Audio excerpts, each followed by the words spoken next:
Dobro večer i dobrodošli u još jedno izdanje MMA instituta. Večeras u gostima imamo zvezdu iz Bosne i Hercegovine, Benjamina Šehića, da kažemo pre svega džicera i šampiona ADCC-a, a onda i buduću MMA zvezdu. Dobrodošli nam. Bez greške, rođo, spremao sam se. Hvala, bolje vas našao.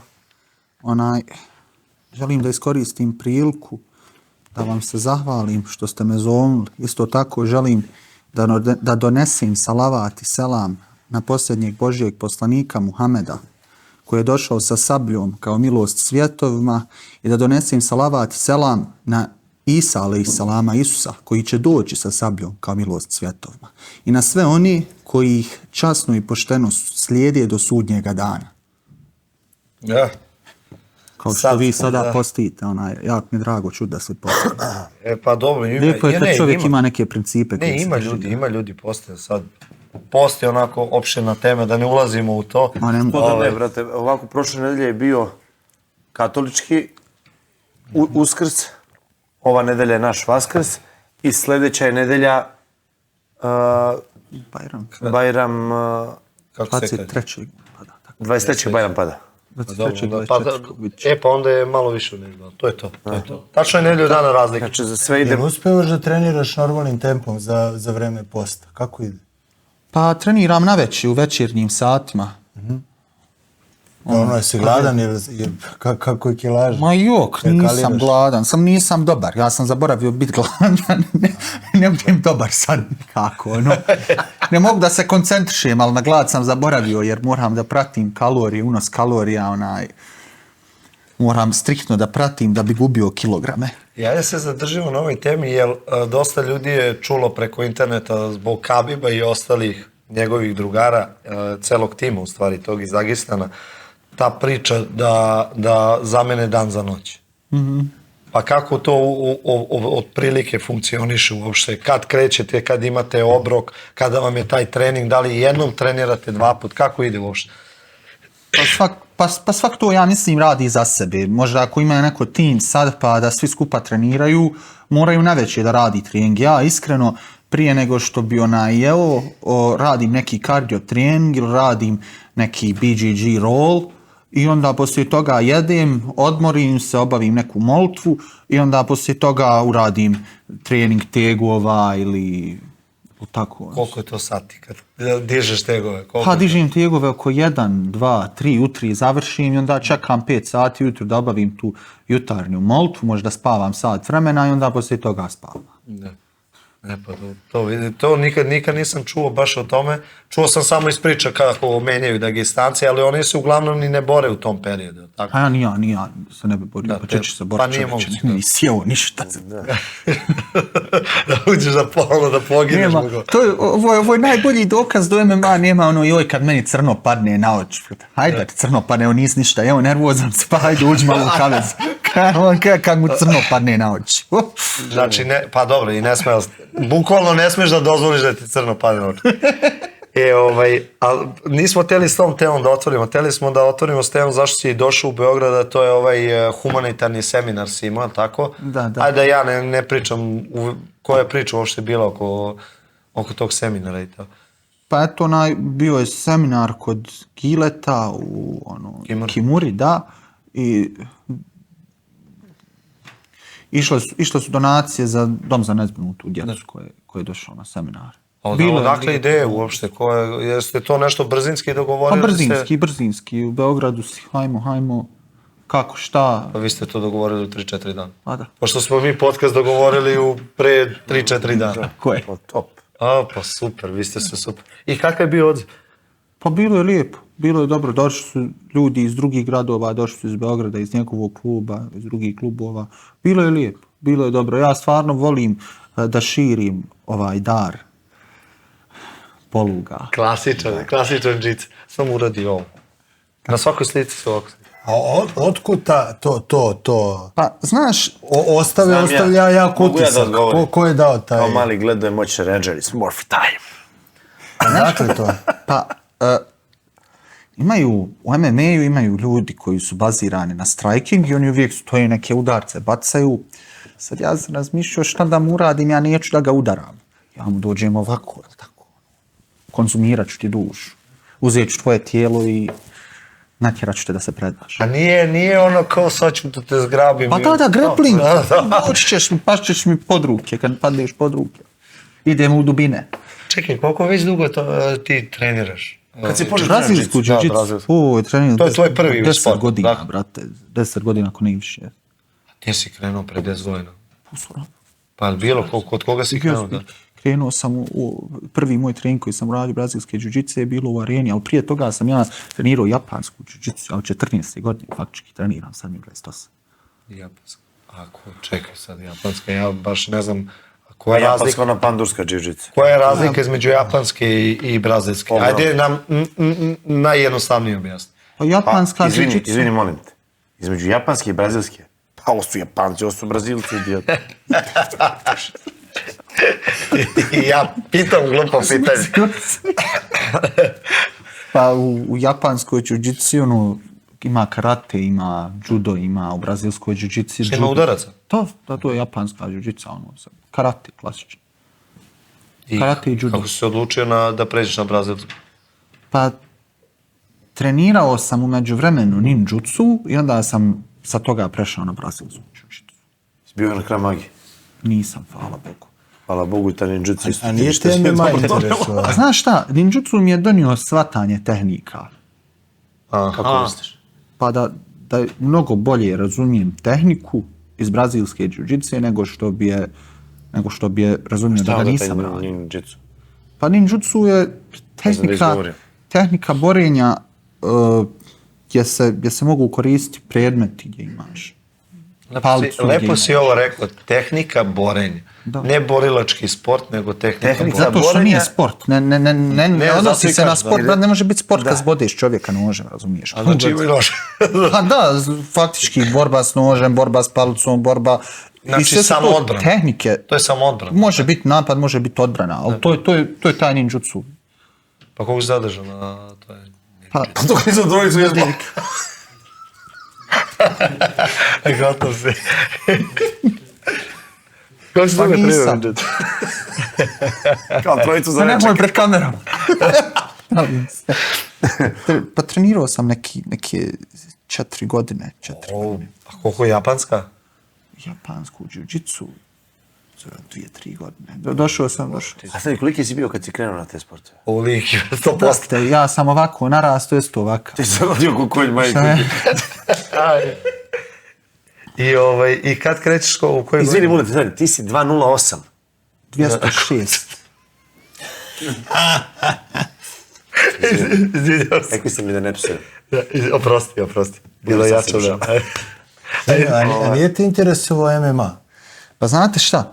Ja kad sam počeo sa brazilskom jiu-jitsom, to je bilo u periodu kad sam se ja prihvatio vjere. Ja kad sam se prihvatio vjere, ja nisam htio da radim stvari koje su imalo zabranjene. Između ostalog, MMA nije dozvoljen jer se ljudi udaraju u glavu.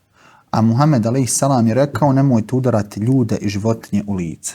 Tako da ja nisam radio MMA iz tog razloga. U jiu-jitsu se primjenjuju poluge i niko se ne udara u glavu. Ali u međuvremenu, znači ako se profesionalno bavite bilo kojom borilačkom vještinom, bilo kojim sportom, ako želite još više u tome napredovat, dokazat se, vi morate da radite MMA. I kad sam došao do tog nekog nivoa, već sam se ja borio i na Polarisu i nakon toga sam odlučio, rekao sam da radimo taj MMA. Između ostalog, to su bili neki prelomni momenti gdje sam, kako se kaže, prije toga sam radio sa nekretninama u Sarajevu i imao sam želju da otvorim svoj džim, svoju teretanu.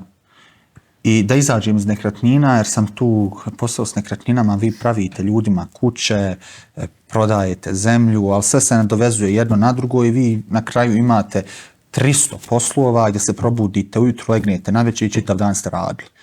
I meni stvarno, ja nisam mogao da podnesem više da ja ne mogu da treniram. Ja sam trenirao jiu-jitsu 3 puta sedmično i bilo mi je malo. Nije bilo okej. A što se novca tiče, to je najbolji posao nekretnine. Definitivno. I ja sam odlučio da neke pare napravim i da to investiram u džim, da napravim svoj džim i da krenem, živću, imat ću džim i radit ću džiu-džicu, bit ću sretan čovjek u životu. Ja sam otvorio džim. Džim, znači, u sebi ima 900 kvadrata, u Sarajevu jedan od najvećih džimova.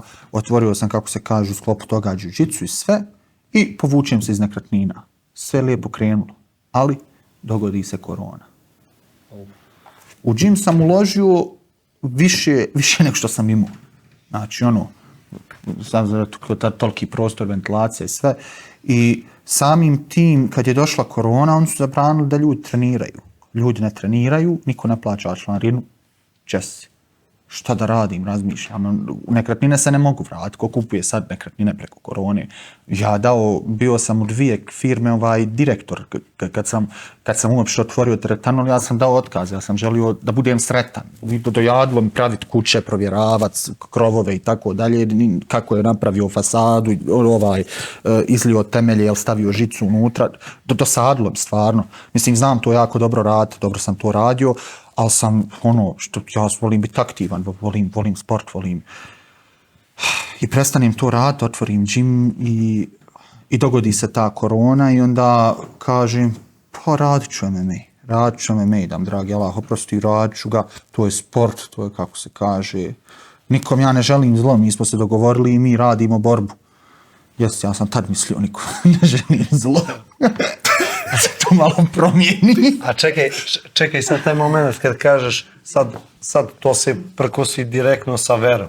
Kako si prelomio to baš da odeš u MMA kada je ipak veliki si vernik zbog toga, jer pratim te već par godina. Ko je kakav, ja ne smatram sebe nekim najboljim čovjekom. Ja kad uđem, recimo u džamiju, smatram se najgorim čovjekom tu i ne želim uopšte, ne smatram se boljim čovjekom od svih vas koji se ovdje nalazimo u ovoj prostoriji. Čovjek ne treba da dozvoli svom egu da ga nadvlada, ali kako sam to pregrmio, ovako sad ću da vam kažem. Svaki čovjek mora da učini grijeh. Osnova naših vjera je Božja milost. Znači, kad god potražimo od Boga da nam Bog oprosti, nama će dragi Bog oprostiti. Na osnovu toga sam rekao, dragi Bog će mi oprostiti, ne znam ja se. Sad ću da bijem ljude. Pa inače, ja se pokajem. Jesi to sam zaključio ili si razgovarao s nekim vezano za taj savjet konkretno? Pa što se tiče tog savjeta konkretnog, pošto ja sam studirao, 1 godinu sam bio dole u Jordanu, studirao sam arapski jezik i šerijat. Kad bi mene neko pitao da li da radim MMA, ja bi vidio recimo da to čovjek mora da radi, ja ne bi želio da mu kažem hajde radi ga, pa da i ja imam grije zato što on radi MMA. Tako da ja nisam pitao nikoga, jer je meni poznato što ću ja čovjeka pitat, pa da bude da me on nagovorio. Neću pitat nikog, ja znam, ja sam svjestan. Svaki čovjek je svjestan, kaže Allah u Kur'anu وَهَدَيْنَاهُ نَجْدَيْنِ. I mi smo vas stvorili da znate šta je dobro, šta je loše. Uputili smo vas, znači mi smo rođeni, svako od nas ovdje zna šta je dobro, šta je loše. Zato smo normalni, zato smo ljudi. Podučeni smo govoru od milostivog gospodara da pričamo, da razgovaramo. U stvari mi smo ljudi zato što pričamo. Ali si možda upućen u neke primjere, jer ta situacija se dešava sa vremena na vreme kod boraca koji su u islamu. Kako se zove onaj koji meni, po mom kriteriju, je najbolji borac ikada? Nije Zabid, nego... Magomed Šaripov, jeste? Da.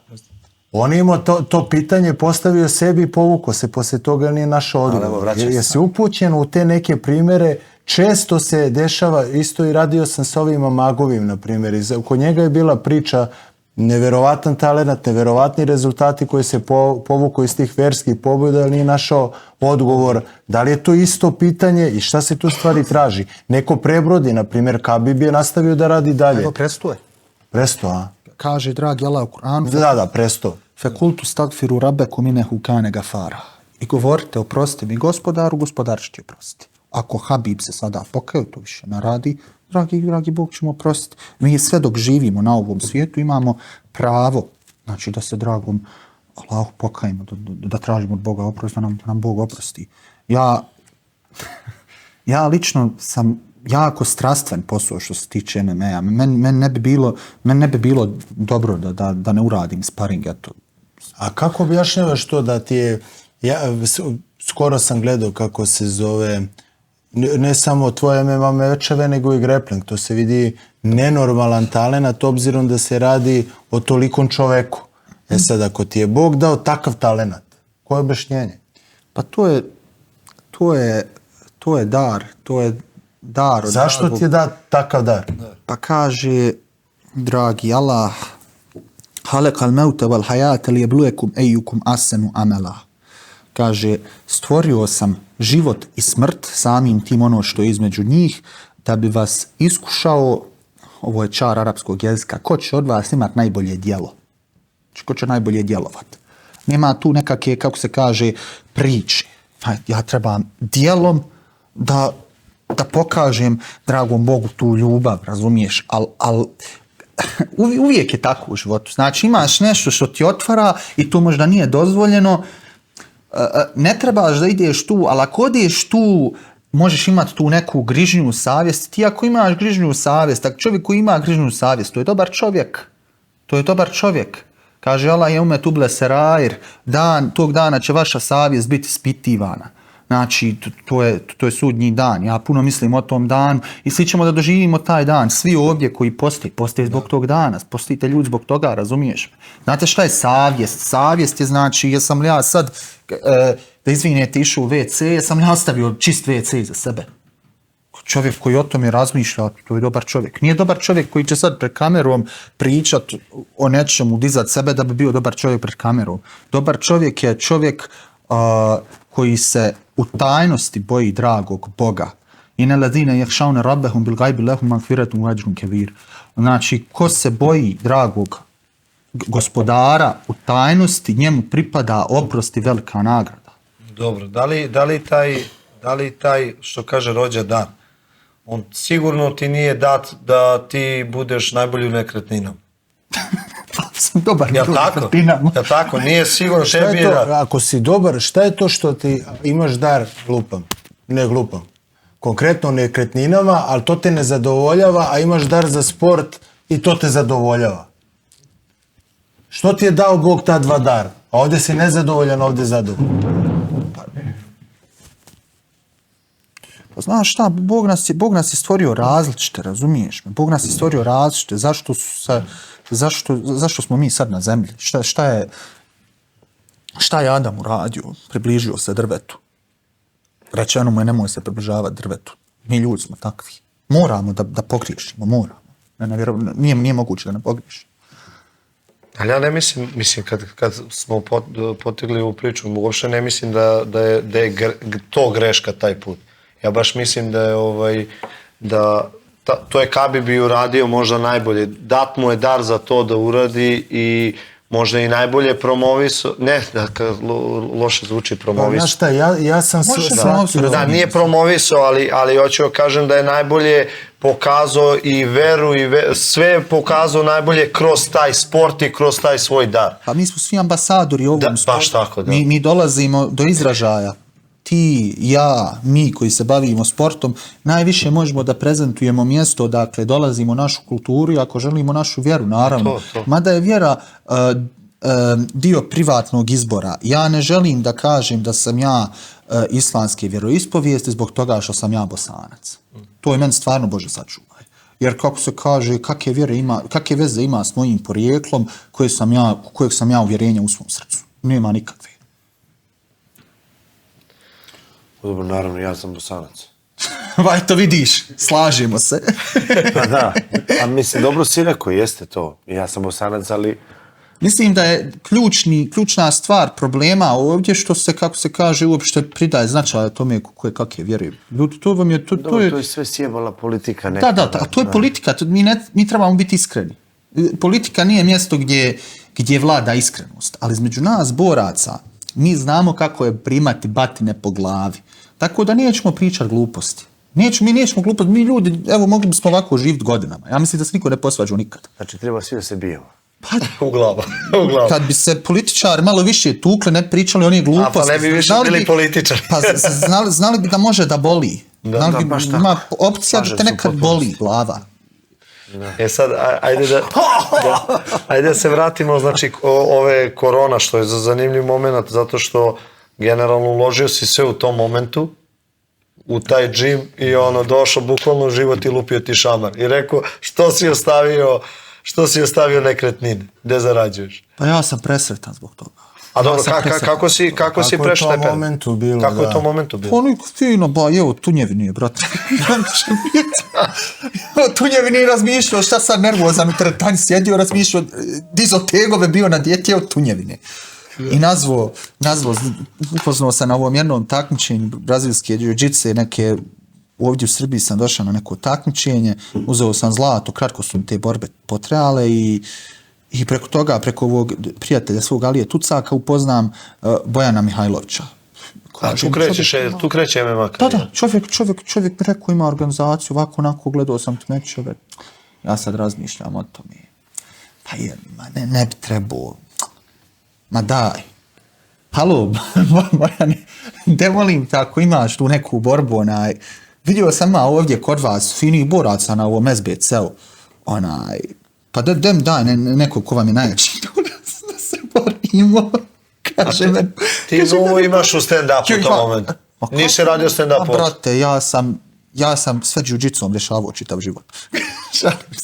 Uglavnom, kako se, ja sam njemu rekao daj da radim fight, on meni rekao, pa Benjo, brate, znaš, ne ide to tako u ovo, kao u jiu-jitsu. U jiu-jitsu faktički prijaviš se na takmičenje, meni je to u glavi, ja se prijavim na takmičenje, sad će mi doći neko. I meni je draže da se borim s nekim koji je jak, nego s nekim koji sad ne zna, niko. I on meni kaže, ja ti moram dati neko ko ima skor kao ti, koji ima 0 borbi, razumiješ? Aj daj mi šta god hoćeš, daj sam da se borim. I dođem ja tamo na ovu, kako se kaže, pripremim se ja, hajde nego mjesec dana sam se ja pripremio, dođem ja tamo kad javlja trebao da se bori Satoshi Ishii s Ivanom Vičićem, javlja Satoshi Ishii na kameru, ja neću doći, dobio sam koronu. A vidim, ja došao protivniku Satoshi Ishii, ja odmah kod Bojana dao. Bojane, evo došao, imaš 3 heavyweighta. Da molim te, daj, mogu li poslije prve borbe da radim drugu? Kaže, dobro Benjo, brate, kako ti znaš daš pobijeti prvu? Hajde, molim te nešto napraviti, ajde ja te 2 borbe radim, brate, molim te, razumiješ? Benjo, to nije okej u MMA-u. Ja ako izađem na takmičenje jiu-jitsu, radim 7 borbi, brate, razumiješ? Znaš šta je to? Pa dobro, brate, nije MMA. Hajde ti to na moju odgovornost, može, pa hajde napravit ćemo neki mini turnir, tako nešto, razumiješ? Da, on meni. Nije to bilo prvo kad smo mi gledali gore kad sedio. Da. Bio jedan meč, bio s nekim debelim i bio zanimljiv. Sa Vičić. S tim je bilo zanimljivo i bio je neki što onako lepo izgleda, ali...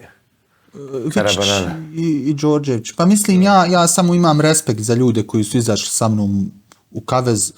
Pa ja nemam respekt kad ne da sve od sebe, brate. Nemam respekt uopšte prema tim. Ja odgovorno tvrdim kada nekom ufatim u polugu da sve što može da da i najbolje za njega da tapka. Prvi protivnik... Ja sam tapko, nije problem da se tapka, ali daj sve od sebe, brate. A kako će dati sve od sebe kad mu sjedim u mountu, čovječe?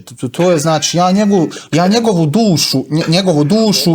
Apsorbuje. Znači, ja njega primaknem dragom gospodaru kad ga razumiješ. Idemo sutra ja i ti kod jednog doktora. Da te primaknemo, dragom gospodaru. A čekaj, to je ona zanimljiva priča što smo pričali pre podcasta, tu se ja i ti upoznamo na tom turniru. Jeste. Ajde, prepričaj kako smo se upoznali. Pa... Ti završaš, je to prvi meč završen ili drugi meč? Drugi meč. Drugi meč, znači tu si... Ja sam bio co-main, a Bojan je bio main event. A ti si bio drugi meč, ti je bio pre mog. Jest. Ja sam ušao čovjeku radi omoplatu. Omoplatu sa 150 kila, 120. Pa imam 2 omoplate, stvari omoplatu i hammerlock. Mislim da sam prvi heavyweight koji uradio hammerlock u historiji MMA-a. Ja ne znam šta je to. Pa hammerlock je izvođenje omoplate iz drugog ugla. Iz drugog ugla. Kad koristiš drugi ugao i to se zove hammerlock. Kada uz pomoć svojih ruku izvaljuješ čovjeku rame. Ne izvaljuješ mu ga uz pomoć svog kuka. Brate, kako ti možeš uopšte? Možeš li špagu? Pa mogu da stavim noge iza glave, ali špaga je u stvari za udarce nogama. A za fleksibilnost je koliko možeš staviti noge između... Puno sam razgivan. Inače, Šta smo, dokle smo? dok smo došli, ulazim, ja trebam da uđem na meč, kreće mi pesma. Ja sam sad vidio, razumiješ, ja sam uvijek na strani naših ljudi dok se bore. Evo vidjeli smo sad kad na Omaresu sam bio s onim momkom, bio sam u uglu iz Novog Sada. A, Joksović. Jest. Ja kad god vidim naše ljude, ja imam tu neku posebnu ljubav i želim da pobjede. Imao si mnogo ljubavi prema meni. Kako nisam čovječe, kažem ti Brazilac, vidio sam kako rola, specijalka mu je jiu-jitsu, rekao ti nemoj ići sa njim napad. A čekaj, ti nisi svjestan, tačno se vidi da si počeo MMA karijeru. Znači, ljudi fokusirani, ulaze na meč, spremam se, trener mi priča, ti mi dolaziš sa leve strane i govoriš mi, ti radiš ovim? Ovaj ti je brown pojas rola, ovaj ti, nemoj samo u parter da ideš. I ja gledam, okrećem se, ono div pored mene, oliki, i gledaš šta pričaš čovječe, trebam da uđem na meč. Ali dobio si ga čovječe. A dobro bre, bila nos, ne, iseko mi glavu, baš nije bio težak meč. A i nos mi je razbio, bio baš težak meč. Ali nije bio parter, čak sam ga šta više ispustio u parter, nije me dole izdominirao. Pogodio me gore mi ispogađa. Nije mogo. Čekaj. Posle ta 2 meča šta je sljedeće bilo? Pa opet, jesi opet treći meč radio se BC? Ne znam, idući meč mi je jako bio... Kakva je bila reakcija ljudi kod kuće? Prvi put si izašao MMA, na MMA meč, 2 meča za veče, sve je bilo 30 sekundi nešto. Kakva je bila reakcija ljudi? Meni prve 3 borbe su trajale 136 sekundi. Prve 3 borbe. 137. 137. Nije bitno ba. Uglavnom, znaju me svi, nije tu nešto bilo sad, wow. Mislim, meni je malo to, ne znam je li to kod nas tako na Balkanu, šta ja znam, ja sutradan ulazim, gledam vijest, to taj moment kad sam ja 2 borbe radio za noć, to nije bilo uopće popraćeno medijski. Bilo je popraćeno medijski u Srbiji. Ovdje su objavili, novine objavili, ovi, kako se kaže, neki portal. Ali kad sam došao u Sarajevo, ja čitam jedan od najčitanijih portala, piše Čečen nokautirao čovjeka Superman punčem. Ajmo, sad imamo borbu. Ja se nisam razumio MMA. Ja nisam znao da tu ima neki PR koji treba da zna da si ti radio borbu, pa da te neki novinar kontaktira, jer sam ja faktički iz jiu-jitse došao u MMA, prvo to što se desilo. Znali su da će biti tako. Jer me znaju me sa BJJ takmičenja. Ja sam ljude u brazilskoj jiu-jitsu koji su crni pojasevi znao da dobijem za tako kratko vrijeme. A čekaj, tad je barem u Srbiji onda skočilo onako, jel si potpisao ugovor tad je Bojan se zainteresovao za tebe? Da, pa meni je i prije toga Bojan bio inače dobar prijatelj. Teškaše i nema toliko puno na Balkanu. Pa nema. Meni i prije toga bio Bojan dobar prijatelj, on je legenda, volio bi iskoristiti priliku da ga pozdravim ovim putem. Ja sam, kako se kaže, onda sam idući meč trebao da radim protiv ovog jednog čovjeka iz Turske. I uzmem ja meč i to se dešavalo u jeku korone. Taj meč. I ovo što smo radili zajedno je bio jek korone, taj turnir nije trebao da bude održan. A ovaj idući je bilo da neće biti održan. Slušaj sad dobro. I sad je meni Bojan rekao, dođi tad i tad, sutra dan ćeš imat meč. Ja sam krenuo iz Sarajeva. Daj gas, imaš meč za 2 sata. Kaka 2 sata, da je Bog do bilo 2 sata. Da je Bog do bilo 2 sata. Ja dolazim na parking, izlazim iz auta. Opet kastiš. I srećem Bojana. On kaže, hej, braćala, šta ima novo? Rekao, šta? Boriš se za 20 minuta. Znači, ja od Sarajeva dotle vozio, brate. Zato što ste menjali zakoni oko te korone. Bravo i taj zakon, da, danas možeš, sutra ne možeš, to je bilo ovdje i on je napravio event, da se tad održava. Ja bukvalno s parkinga ulazim, kavez, gore dole uradim čovjeku bar, koliko ono bilo, 27 sekundi, eto tako dobijem treći meč. I onda poslije te borbe, baš kontaktirali su me ovi Amerikanci s first round managementa, ponudili su mi tamo u Španiji sve da se Čekaj, poslije tog meča su te kontaktirali? Poslije tog meča su me kontaktirali i ono, meni prvo kad su mi se javili uopšte, ja sam njih ignorisao, jer nisam vjerovao da su to oni. Ipak, taj menadžment... Gdje su te kontaktirali? Na Instagram mi poslao čovjek poruku. Pa to je ludilo. I brate, ja sam kontam budala, razumiješ me. Međutim, preko sutra, zako sutra me zove čovjek, priča naš jezik i kaže ja sam prevodioc. Gospodine Benjamine, jeste li zainteresovan da doletite kod nas u Španiju? Ovaj gospodin koji vas je zovno ima svoj hotel, rado bi da vas ugosti. Si nisi Kontam, brate, šta će neko moje organe prodati, šta ću ja nekome, razumiješ? Ja kontam da tebi ne bi ni smeli organe, da te napadu. Ma neće. I ja rekao, hajde dobro, pošalju ljudi karp, ja odem tamo u Španiju i tako počnemo tu neku saradnju gdje sam u stvari ja vidio šta je ovaj sport. Ovaj sport je u stvari najviše marketing. Marketing, ovo je show, MMA show. A šta planiraš? Jel planiraš da menjaš nešto sad u svom nastupu, obzirom da je sve marketing? Pa što ću mijenjati? Ja sam ko jesam. Ja šta vama kažem pred kamerom, to kažem u svom običnom životu. Ja se ponašam u kavezu, ja nemam neki sad poseban plan. Ja jednostavno sam što jesam. Eto, ako iko zna, evo, da ja radim... Je li ima first round management neki plan za tebe? Pa ja sam sa first round managementom, nakon što su me pokrali onu borbu dole u Parizu... Čekaj, posle tog trećeg meča, to je četvrti meč. Ne, to je treći meč i onda sam dobio priliku za četvrti meč u Parizu protiv... I tad si pobedio? Da, protiv... A je to naša ta... First round management naša... Što me čovječe kontaktirali preko Instagrama. A nije to ta... Ma jok, brate. A kako ti dozvolio first round management? Hoće meni dozvoliti. Pa ja kažem, neću više s vama, to te ljudi dvore, čovječe. Ljudi gledaju da budu što bolji s tobom. Jer ti odlučuješ na kraju hoćeš biti s njima ili neš biti s njima. Pa si potpisuo. Znaš kakav mi je bio ugovor? Da mogu da ga raskinem kad god hoću. Mogu i onda ga raskinu kad god hoću. Dobro, to je normalno. Ali paz, da ti objasnim šta je isto bilo. Ja nisam mogao da imam streak od 2 poraza u njihovom menadžmentu. Onda se desila ova borba, pokrali me. Znači, bukvalno oni su tu organizovali da John Jones meni sredi da putujem kod njega i da živim kod njega da sam dobio tog, da sam uzeo taj pojas. Jer bi ja bio onda, kako se kaže, u ovom UFC-u, direktno. Ali šta se dogodila se ta krađa? Čekaj, prvo za četvrti meč, znači imao si taj debi u Aresu. Jes, bio jako zanimljiv. Isto su te pozvali preko Instagrama, mislim. Javio mi se čovjek, rekao bi radio meč na Aresu, rekao bi, hajde. I rekao su protivnik ti Ebu Bekr Batili, ja sam tad imao 3 meča, on imao 10 mečeva. A s kim si se spremao? Kako je išao sad pripremio? Bio sam u All Star Gym. Hamza Čimaev, Reza... A si imao neki heavyweight, s kim da radiš? Pa imao sam ovog svog prijatelja Irmana, Smajića. A čekaj, bio Ilir? Latifi, ili bio? Nije bio, ali je bio njegov coach. Bio je, kako se zove, Salman Berša. Šta je sa njim? Sa njim sam tu. S kim? Sa Latifijom. Pa je li on otišao u Španiju i oni Reza da drže treninge, ne znam? Odu. To je rezino, to je rezao. Ne. Ne takmiči se. Ne takmiči se, on je sada trener rvanja u All Staru, ja koliko znam. Ja kad sam došao tamo u All Stars,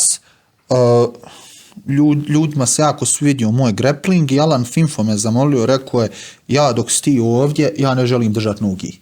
Ti trebaš da držiš no gi dok si ovdje kod nas, ako bi tu uslugu želio da mi učiniš, stvarno ovo je van serijski. Rekao mi je, tad mi Alan Finfo rekao, ako sam ikad za ikog smatrao da može da pobjedi Gordon Ryana, smatram za tebi. A Alan Finfo je coach od ovog... Nešto je coach, nego ima svetske medalje. Čovjek je s timu pobjedio Evangelstvo, on je jako... Ali vidite, znate šta, sa Balkana ljudi inače, to ne shvataju. Znači, vi kad ste s neke druge zemlje, vaš država finansira da vi idete na takmičenja. Ja nisam mogao to iz Bosne, baš kad sam prestao s nekretninama. U Hrvatskoj. Pa da, mi ne možemo da idemo na sva ta takmičenja gdje ćemo sresti te ljudi, gdje ćemo se eksponirati preko sporta koji nije profesionalan. Ja sam morao da stupim u MMA. Morao.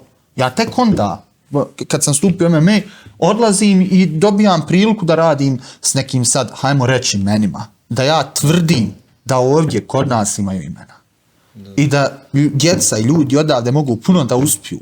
A kad bi bio neko to da podrži, dragi, kad bi bio neko, razumijete? Zato mi trebamo podržati jedne druge. Mi ako ne budemo ovdje jedne druge pomagali, ostaćemo gdje jesmo i nećemo se kretati. Bravo, brate. To je tako, to jeste tako i to je vazda bilo tako. Čekaj, a u All Staru nisi, je ti prišao Maždi, pošto je on menadžer? Pa neće, Međdi je bio u dobrim, vidite kako da vam kažem, sa first round managementom svi moraju da budu u dobrim odnosima.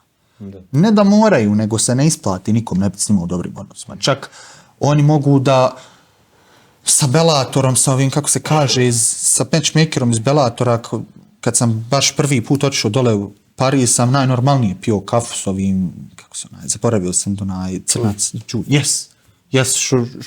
first round managementa najnormalnije dogovore, sve, sve im je na dlanu, ali njih ne interesuje ko si, šta si, nego interesuje taj rezultat. Ja sam to nesretnom okolnosti, za mene je to sad sretna okolnost, jer nalazim se na još boljem mjestu po mom mišljenju, nalazim se u MMA Factory u Parizu, ali sam izgubio taj jedan meč, isto tako sam tim, za mene lucky punch, može pričat ko šta god hoće, baš sam nekako nasio. Mada mislim da više mi se ne bi desio onakav nokaut. Čekaj, daj da se zadržimo tog meča za pojas. Četvrti meč, nisam još rekao četvrti meč. Kad sam radio četvrti meč sa Batilijem, ja sam borac koji je jako fokusiran na svoj partijer i uvijek volim da odem na partijer, obaro ja njega ili vuko ja gard.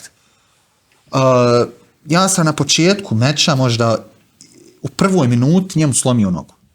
Znači njemu je pukla noga na toe holdu. I on je sa takvom nogom nastavio da se tuče sa mnom. Mene je to jako iznenadilo jer je čovjeku kad sam uradio toe hold doslovno u mojim rukama ovako pukla noga. Znači, čuje se na snimku kako mu je pukla noga. Pucanje kosti se čuje na snimku. Što bi Krile rekao, nije bilo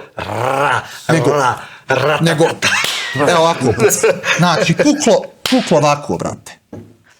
A čekaj, mislim, to i može da se nastavi zato što može, zato što su ligamenti, razumiješ mi, on može. Ja sam izvidio da je čovjek tapko, meni je jasno da se on nastavlja tuć sa mnom. Ali to je MMA, nije to jiu-jitsa. U jiu-jitsu tapka da neće, on sutra ide. U MMA vi morate čovjeka likvidirati. Da bi se on predao. Ja nastavljam da se tučem, ja sad kontam čovjek koji je slomljena noga. On kad je mene uppercutom zdrmuo. Ja sam vidim ja ovako sjedim na guzici. Ali ne smije on dole da dođe ground and pound. Ustanem ja, nastavljamo se mi tuć, tamo vamo, gore, dole, hvala Bog, pa je to bila prva minuta. On u 4. minuti, već se ugrijala noga, ja sam njega nekako ovako gurnuo rukama i on je pao dole. On je pao jer nije mogu više da stoji na toj nozi. Kad je pao, ja sam mu zadao seriju na ground and poundu, došao sam u mount poziciju, uzeo mu armbar i u armbaru, ja vučem armbar, čovjek ne tapka i gledam bukvalno kako mu kost isplivava ovdje. Znači, lomi mu ruku. I znači, kako mu puca ruka, on ovako tapka. I sudija prekida meč. Ja sebi govorim welcome to MMA. Ja sad ne znam, ja nisam svjestan jesam li ja pobjedio. Ja ovako, baš ima na snimku govorim, ovako gledam. Slomio mu nogu, slomio mu ruku, ma sve ću da mu slomim, dajte još, dajte ako će još da se bijemo. I zavalim se dragom Allahu, radim seđdu. Rekao, jel ovo gotovo više proglasi. Ja nisam vjerovao da sam pobjedio dok nije došlo do proglašenja protivnika. Čekaj, šta sad proglašenje? Šta ti si izgubio? Kako sam izgubio? Pobjedio, slomio mu i ruku i nogu. Peti, sljedeći meč. A sljedeći je izgubio. Sad, kako tako posle jednog meča odmah ti ponude borbu za pojas? Koliko je bila razlika? Ja kad sam tamo došao, upoznao sam Fernanda Lopeza, Benjamina Sarfati, upoznao sam čitavu ekipu. Sa vrata kad sam ušao, kad me Fernand Lopez vidio, momentalno mi je rekao, prvo pitanje koje mi je postavio bilo, imaš li menadžera? Sam rekao, imam. Nalazim se u first round managementu, ali bio zadovoljan da mi vi budete trener. Kaže, dobro, razgovarat ćemo. I on je meni rekao kada smo razgovarali, kaže, od početka kako postoji MMA kao sport, do sada, ja smatram da se nikad nije pojavio heavyweight kao što si ti. I on je želio da ostvarimo tu suradnju i ja sam naravno želio, ali sam želio da ostanem vama u first round managementu. Ali igrom okolnosti izgubim ovaj meč kod njih na decision. Ko ti je zakazao taj meč? Javio mi se Fernando Lopez i rekao, hoće da radiš meč.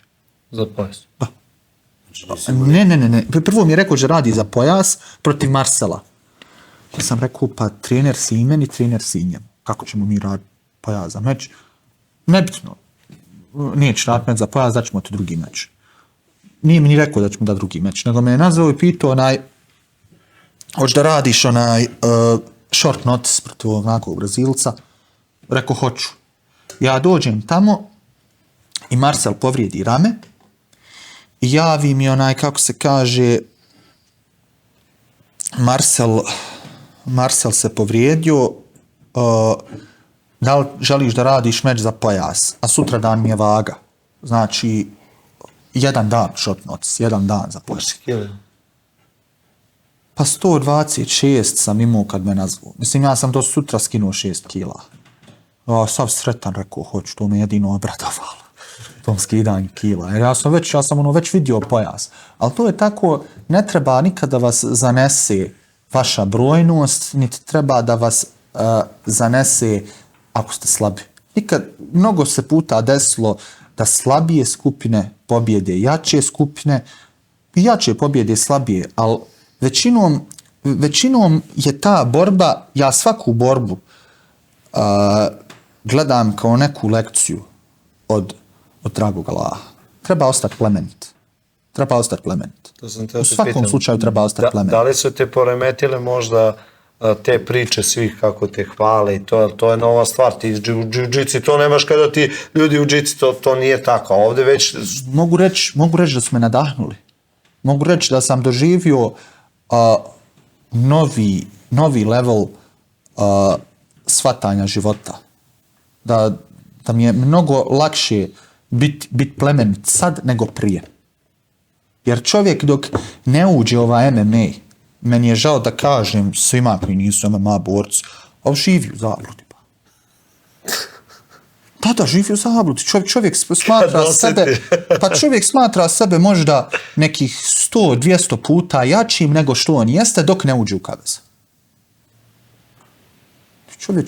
A kad diše onaj preko puta tebe? Kad diše preko zatvore ti kavez i ono... Yeah.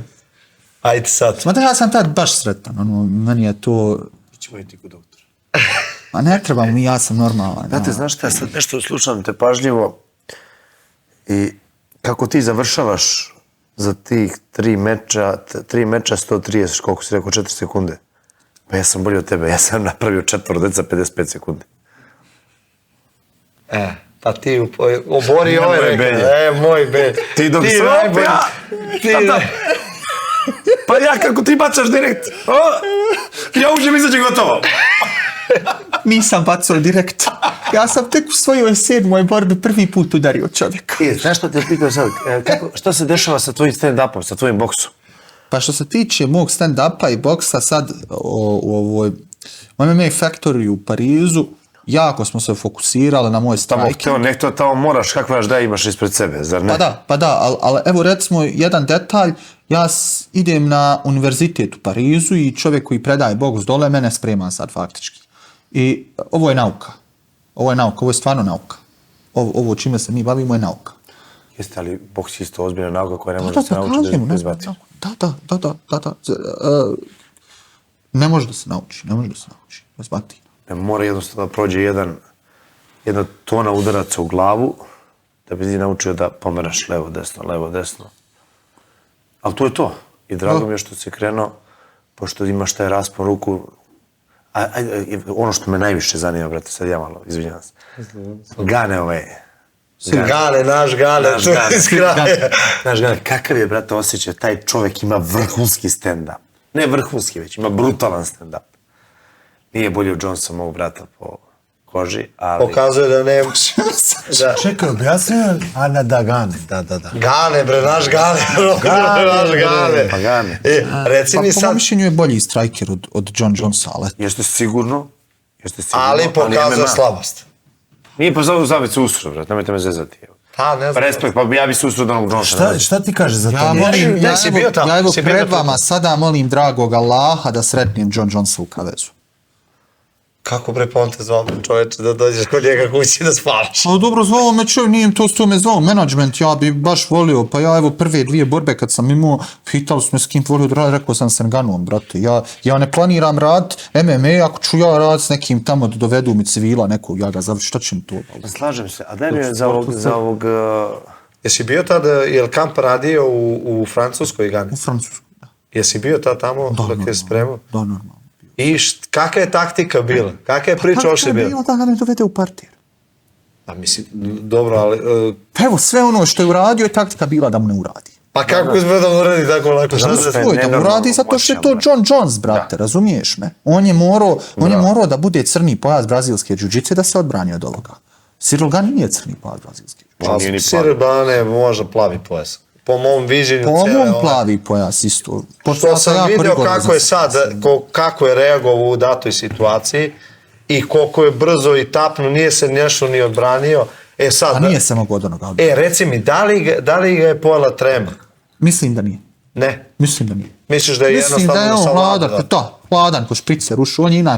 On je inače jako dobar lik, jako fantastičan čovjek. Ne voli da treniraš, da? Za Ganeta, bre, naš. Jeste, meni se tako čini, bar momčan. Čekaj, on ne voli da trenira, nešto tako, on ne trenira. Ti kažeš da priča, tako ne voli da trenira. Da, šta vam je ljudi dragi, pa pogledajte kako izgleda. Pa to. Ne voli. Znaš šta je rekao, kao ne trenira dok ne uđe u pripreme za meč. Ma ne trenira. Svaki dan. I ja ću reći da bude ono, znaš, isti smo tim pa da ko ne trenira, šta vam je ljudi, pa čovjek bi imao intern titulu ovog UFC-a, ne trenira malo sutra, pa. Znači, ima marketinga dosta tu. Pa da, mislim, u MMA-u većina stvari su marketing i ljudi ne uzmaju novac na osnovu svog kvaliteta, nego na osnovu marketinga. Ali postoje kvalitetniji borci i manje kvalitetni borci. Kvalitetniji borci mogu da dođu do nekih na neke kvalitetnije stepene gdje će uzeti više novca čisto zato što postoje organizacije. A manje kvalitetan može da dođe do njihovog nivoa sa dobrim marketingom. Pa da, bude jednostavno. Da se bori sa njima par puta, eto, da kaže da uzmeš veće pare koje ne bi nikad mogo da... Ne bude normalan čovjek i onda ga stavi tako. A šta misliš o tome? Da li imaš u planu, ako dođe, a doći ćeš da će Bog, da dođeš na taj neki veći nivo, mnogo je bitan taj marketing. Mnogo je bitno da se priča. Vidjeli smo i Khabiba da je pričao koji nije taj tip borca, ali je počeo da priča i to na engleskom. Znači, da li misliš, da li ćeš uspjeti tu da pređeš? Khabib nije pričao osim istinu. Ja se ne protivim tome da pričam osim istinu, ali ja ne volim da glumim. Ja ne bi sad volio da se dogovorim sad ovdje s tobom da se mi pobijemo na kamerama, da bi nas kamere snimile i da mi poslije toga iza tamo pijemo čaj. To je meni malo bolesno. A ovo ostalo, ja ako se desi da se s nekim pobijem iza kamera... Da vas snime telefonima. A brate, meni je, kako se kaže, ja sam jedva izdržao kad sam radio prvi put za pojas protiv Brazilca, Brazilac me gledao i ovako on dolazi, pred kamerama, a iza kamera se smije. Ja sam, znači, čitavu noć razmišljao da mu odem na hotelsku sobu, da mu kucam na vrata, razumiješ me, da meni ovaj govorio, šta mi, to tako, mada to je show biznis i jednostavno razumi čovjeka nije normalan, prodaje svoju neiskrenost, razumijete? Sad, opet smo spomenuli Brazilca, tebi je Lopez zakazao taj meč, tako? Da. Lopez. Jel ti Lopez staje u uglu ili on kao promoter tada na turniru? Da, Lopez bi bio u uglu da odem u UFC. Promoter po zakonu ne može da bude u uglu. Znači on je na Aresu promoter? Da, on je promoter, njegov je Ares. Ne stoji. Sudije... On je broj jedan čovjek francuskog MMA. On je broj jedan. On je osoba koja je, dok MMA nije bio legalan, do pre godinu i po 2 dana. Spremio čovjeka i uzeo pojas UFC-a. I spremio drugog čovjeka i uzeli drugi pojas UFC-a. Djela govori sve, mi ne trebamo kako se kaže. Sad, lepo reci sad, kaka je priča o Naganu u MMA Factory? Pošto znamo da je bilo nešto, vidjeli smo na onim snimcima na UFC-u, da prođe pored Ganea i kao neće im se javiti. Pa to je kako se kaže njegov obraz, to je, znači, on je takav jednostavno. Priča za njega, niko ništa o njemu ružno ne priča, ali nije da ga sad nešto ljudi ni voli posebno. Ali jednostavno je... Šta se desilo tamo? Šta se desilo? Zašto je napustio tim i to? Pa desilo se to da je... Imao je valjda, po tome što sam ja načuo, ja tad nisam bio tamo, pričali smo o tome da je, kako se kaže, nesporazum, nije htio da prihvati određene stvari, htio je da ode, jednostavno čovjek je htio da ode, to je to. Čovjek imate, znači, jedina stvar koja se ne može naučiti je lojalnost. Ono što imate ljudi, ja kažem, postoje muškarci koji su kurve. Meni kurva uopšte ne znači osoba koja polno opšti za novac. Ne. Kurva znači na ovim jezicima krivina, brate. Vi idete svi pravo i samo skreni ovako. Mi smo se dogovorili, ti što samo skrene negdje. Eto, to je to. Mislim, mogu iskreno da kažem za Nganu da je kurvetina, brate. Nemoj da ti čuje Galo, sad je... Stavite subtitle. Pa on je sad u međuzoni, što bi se rekao. On je vazda bio u međuzoni. On je sad u međuzoni između toga da se pokori UFC-u i da povije rep ili da potpiše za neku, traži mnogo para u drugim organizacijama. Ko to? Nagano. Čekaj, ga nisu izbacili, bre. Pa ne, on nije, njemu istek ugovor. Nije mu produžen. A čekaj, šta je s onim pričao Bojan što je pričao da postoji vjerovatnoća da u stvari iza njega stoji... Da, njega su kao navodno nagovorili ovaj sindikat koji... Kako tebi izgleda cijela ta priča? Da to u stvari nije njegov stav, već da iza njega stoji vjerovatno kako Amerika funkcioniše po tim sindikatima nekim, koji pokušavaju da naruše UFC. Oni što su nezavisni sindikat što se bore protiv UFC-a da drže monopol i to. A to ti je Ray Sefo i ekipa, to je tamo onaj PFL. Oni su probali da naude UFC-u. Realno, oni se bore za prava boraca i za veće plate i za sve to unutar UFC-a. Ko? Pa taj sindikat. Pa ja misliš je šuplja priča ili se on stvarno poludeo pa sam se nešto tamo... Pa mislim on je uvijek imao taj buntovnički neki princip prema tim ljudima dok je bio isto u Francuskoj tako buntovno, razumijete, što nije Cyril Gane otišao, što nije Nasruddin Imamov otišao, što nismo otišli, što nisu otišli. Nisu otišli zato što nemaju osobinu krivine. Eto, nisu takvi, nisam ja takav. Osobinu, one druge reči. Pa da, nisu bić, što bi se reklo. Jednostavno, ja ne volim pričati o stvarima koje ne znam.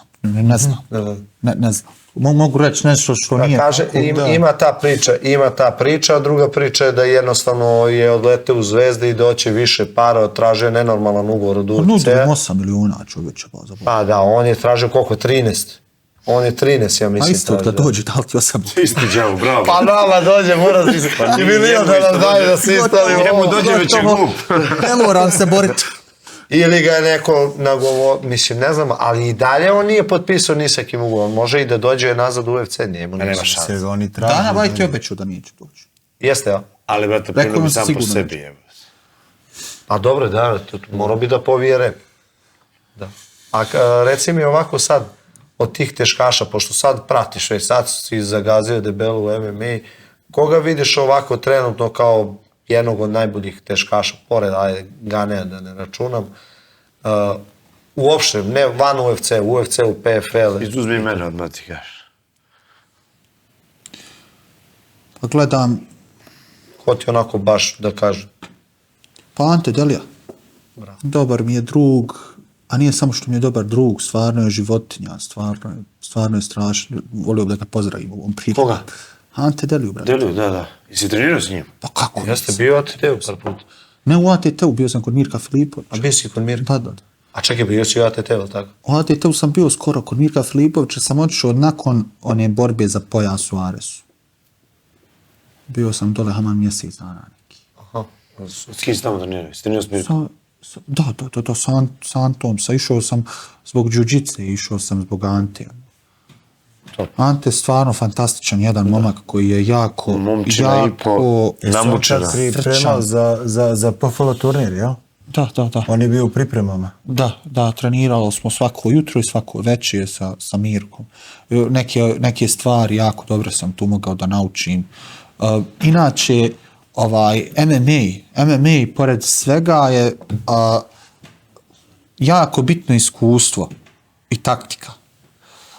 I kad se upoznaju neki stari MMA borci, to mnogo može da znači. Gdje pokažu neke detalje, neke sitne detalje, gdje mogu da budu presudni u borbi. Kažu da iskusni borci obično uče tamo gdje su oni zasrali, oni te tu usmjeravaju da ti ne usereš generalno, da kroz njihove greške uče ljudi. Tako da, a kako je bilo, s obzirom da smo čuli od Mirka da drži te treninge zagrevanje, da je neko ludačko, da je imao neka zagrevanja. Darko nam je pričao da je baš teško. Kako ti je to bilo? To je sigurno nešto što nisi do sada radio, takav i trening. Jes, nisam stvarno, uradiš zagrijavanje, imaš ići kuću. Stvarno, brate. Možda ti imaš tog zagrijavanja upalu idući par dana, razumiješ? A čekaj, si to znao ili nisi znao? Si čuo za tu priču pre nego što si otišao? Nisam, ja iskren, evo da vam budem, najiskrenije da vam kažem, mada će možda zvučat vam nevjerovatno, ja od MMA-a, kad sam ušao u MMA, pa nisam znao imena ama nikoga. Ja sam faktički došao kod čovjek zaljubljenik, strastveni u brazilsku džuđicu. Sam bolje znao borce iz brazilske džuđice što se takmiče u sportu nego MMA. Meni je i danas BJJ najveća ljubav, addicted, baš sam addicted. Ali sad znam, kako se kaže, sviju. A jesi trenirao sa Darkom Stošićem? Jesmo sad u ATT. Stvarno je dobar momak, plement. Jako plement. Čekaj, bio je tada bio i Kićo, je li bio Kićo? Jest, Kićo. Koliko u jednom momentu si bilo 6-7 teškaša, tako? Da, Darko, Kićo, ja... Vitasović je li bio? Ne. Nije Vitasović. Nije Vitasović. Bili smo nas trojice. Ja sam ostao samo nekih 5 dana, jedno sam morao da idem za Francusku. Sad, kako se kaže, dole u Francuskoj ne vole da ja igdje boravim, osim dole u Parizu, da se spremam sa njima. Nije da su ljubomorni, nego tamo najviše napredujem.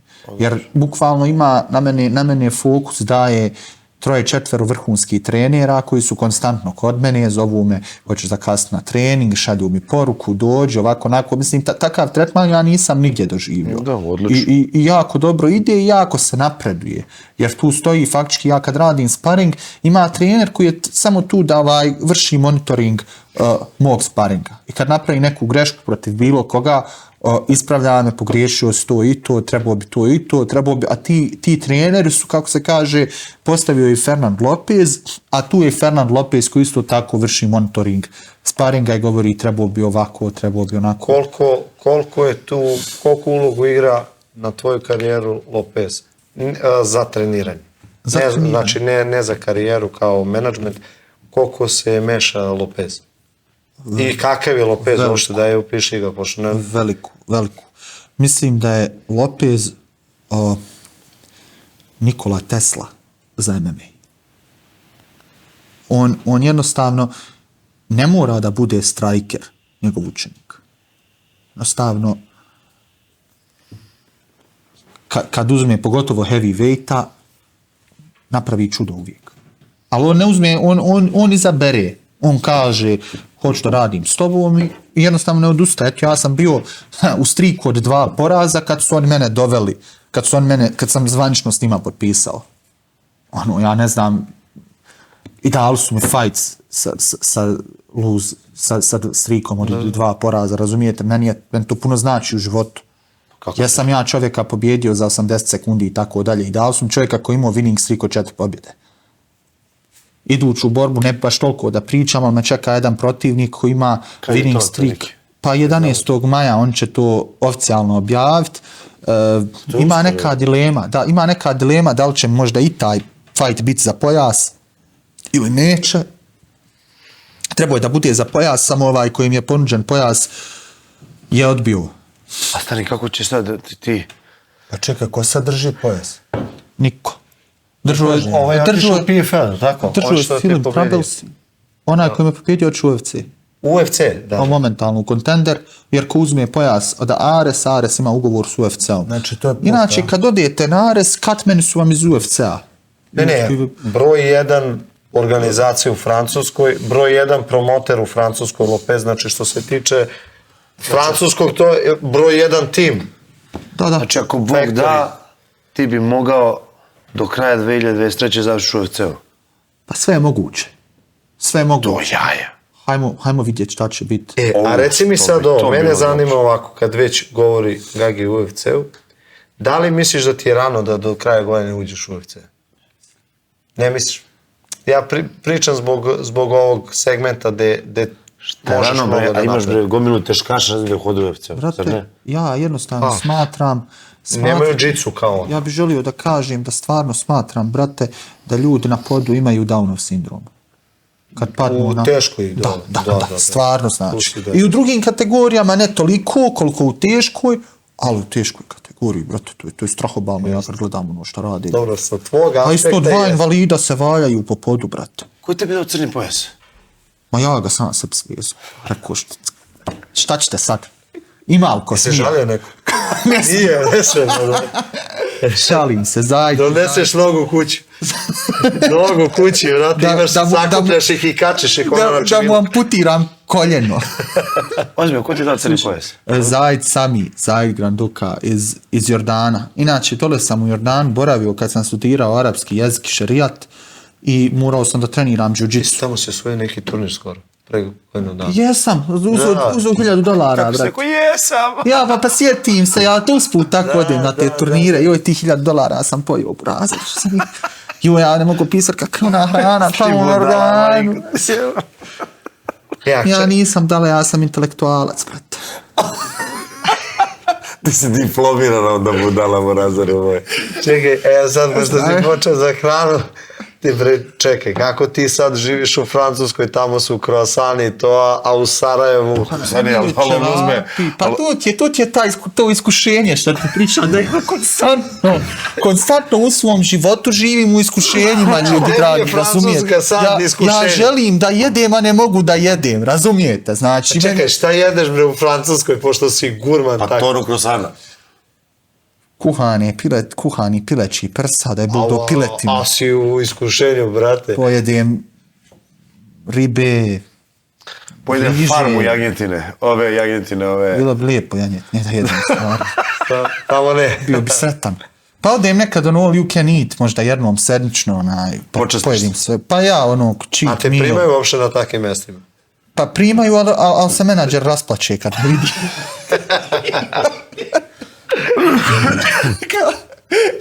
Primaju me prvi put, posle prvog više mi ne otvaraju vrata. Hvala Bogu, pa ih ima puno tih all you can eat po Parizu. A čekaj, je to kao oni kineski restorani ili... Ma imate koji hoćete. Imate od marokanskog do... Koji ti je omiljen? Pa, volim ja to mijenjati. Čisto da te malo zaboravim. Nisam ja ljubitelj jednog jela. Ja sam ljubitelj različitosti okusa. Koje je omiljeno jelo? Najdraže moje jelo. Pa, brate, ćevapi. Šta drugo da ti kažem? Da. Šta da ti kažem? A od slatkiša? Znaš šta je? Od slatkiša? Od slatkiša? Je li ima nešto? Šta ja znam? Iskreno da budem... Ćevap. Ćevap.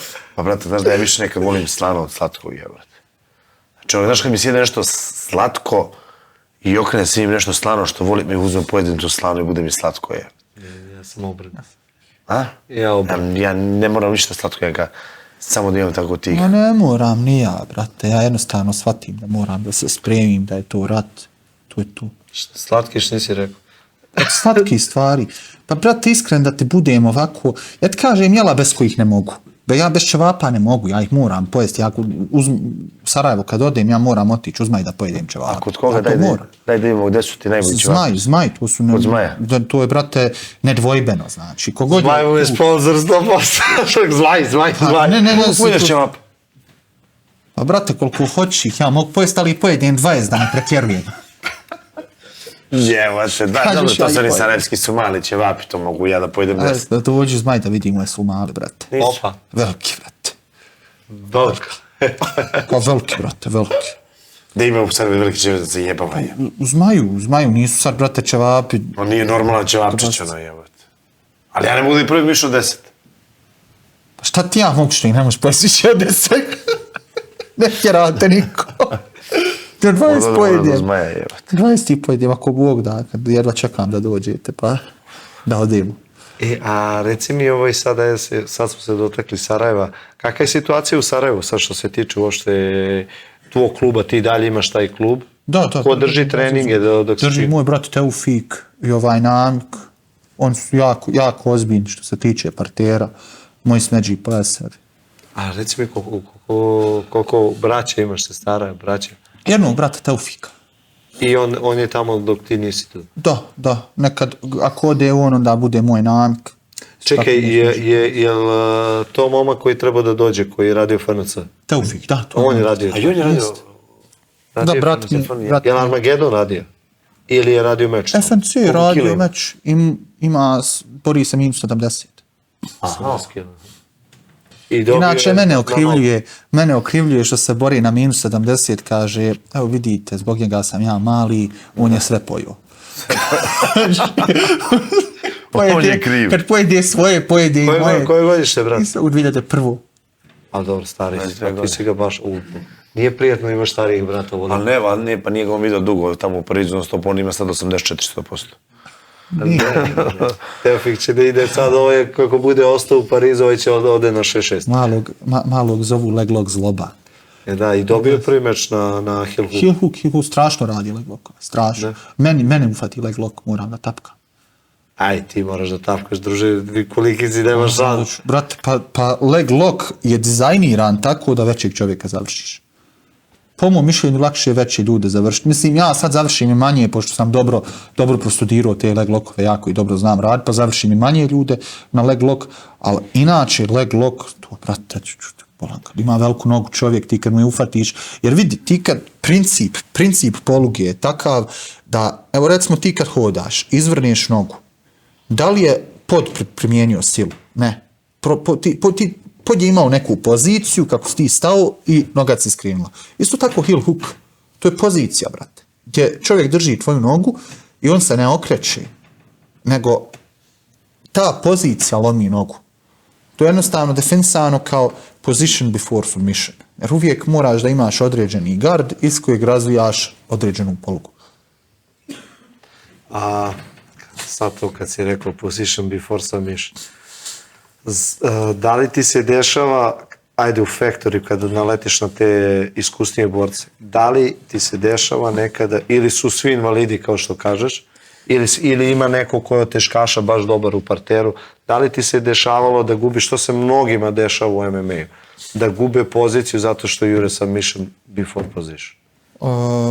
Dosta ljudi spada sa leđa. Position before submission. A da, ali oni, dosta džicera koji dođu u MMA, skaču na submission, skaču na leđa, spadaju. Dešava se stvari koje se ne dešavaju, jer u džiu-džici čovek ne radi scramble. Ne pokušava da ustaje. Zato što su loši džiceri. Misliš? Znam. Ja sam malo vidio svaki. Ti si vidio, brate, ti si vidio, ja sam osjetio. Osjetio sam i ja. Osjećao sam vrhunski. Tu nema, da. Ja, brate, slobodno, evo, ja bi volio početi fight, dam čovjeku mount, uzmem mount i mi počnemo fight. Znači nisi na letu teškoj na ja sam, kako pa se Cyril Gunn trenira sa mnom, ljudi. Ne, pričamo o parteru. U parteru, eto. Kad dođeš u poziciju. Dođem u poziciju, ljudi dragi, pa u Parizu je održan u IBJJF-u, evropsko prvenstvo, to je jedno od najtežih takmičenja na svijetu. Znate vi šta je Pariz u brazilskoj džiu-džici? To dođu svi da se okušaju u MMA-u.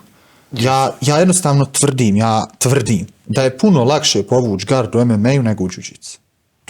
To je moj stav, znači, ja sam lično spreman to da dokažem. Evo, da čovjek koristi udarce, ja ću samo koristiti poluge. Ali zašto to kažem? To kažem zbog toga što svaki udarac koji on uputi na mene, dok smo na zemlji, meni otvara prostor da ga završim ili da uzmem poziciju.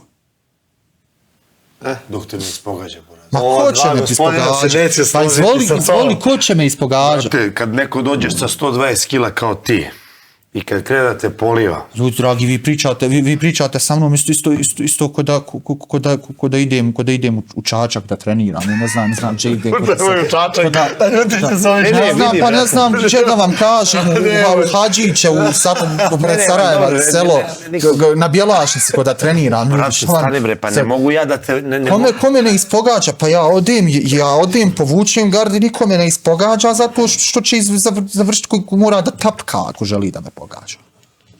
Ne može da me pogađa. Evo, majku, nisam mu gledao jiu-jitsu, stvarno ću poludim od ovog čovjeka. Ne, i za teškaše ima, brate, ima ozbiljnu jiu-jitsu. Znate kako? Evo ja sam ovdje, ja imam rush guard ispod ovoga. Možemo se skinuti, brate, pa raditi ovdje, nije problem. Možeš sa limpom da radiš samo. To lipo, da lipo ovako za sve. Kogod želi od prisutnih, ja sam spreman da branim obraz brazilske jiu-jitsu. Znaš da bi mogli da se preselimo dole u salu, brate? Ima dole strunjače, ima sve. A ko će da radi? Ajde, ponesi kamere, idemo dole. Imamo dole, imamo strunjače, imamo sve. Imamo dole sve. Imamo zato što... Nemoj da ga nagovarate, bre, Benji, pa će da legne na mene. Ti si ga prozivao, ajde sad izađi iz pozicije. Počni da ga polivaš. Ajde sad polivaj, druže. Vidi, ja ću da tapkam, ja ako ga ispogađam, boli me kurac, ja mu tapram, pusti ja ponovo. Eto, Mare, ćemo snimimo, Mare, da ga prebijem Benju na brzinu. Nemaš. Što ne može, brate?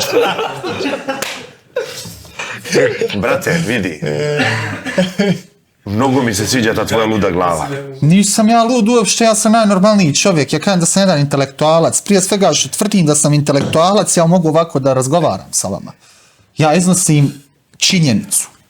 Znači da je brazilska jiu-jitsa najdominantniji sport koji je ikad došao na lice zemlje. Onaj Pičić, možeš te se smeje. Ajde da uđemo u raspravu. Hajmo mi do sali, brate, razumiješ me, riješimo sve. Ajmo da uđemo u raspravu, a da se niko ne uvredi. U kategorijama. Ja imam plavi pojas. Pitao si me, čekaj isto ovo da govorim, ko je najbolji heavyweight na svijetu. Znači, postoji uslovna istina, da, postoji uslovna istina da je John Jones, zato što smo se tako dogovorili. Da, to je uslovna, to je sve uslovna istina, jer se tako ljudi dogovorili, ljudi mu dali pojas, on to uradio. Ja tvrdim da sam ja. Dobro, ja ne mogu... Samo sekund, kako misliš uslovna istina? Uslovna istina je da novac vrijedi. Zato što smo se mi ljudi dogovorili da novac vrijedi. A kako misliš da je uslovna istina da je Jones najbolji? Zato što bi njega završio. Pa vidjet ćemo. Mnogi su tako mislili. Pa tako je, mnogi su mislili, ali mnogi nemaju hrabrosti da to kažu. Ja imam hrabrost da kažem, ima šansa da me nokautira, ima šansa da me nokautira svako. Ali ima šansa da mu slomi mnogo ljudi, dragi. Ima šansa, pa. Ja jako dobro znam slomiti nogu. Završio sam mnoge ljude, ja neću pred kamerom govoriti koga sam završio. Pari mene prezivene. Ljude, znači, koji niko nikad nije završio.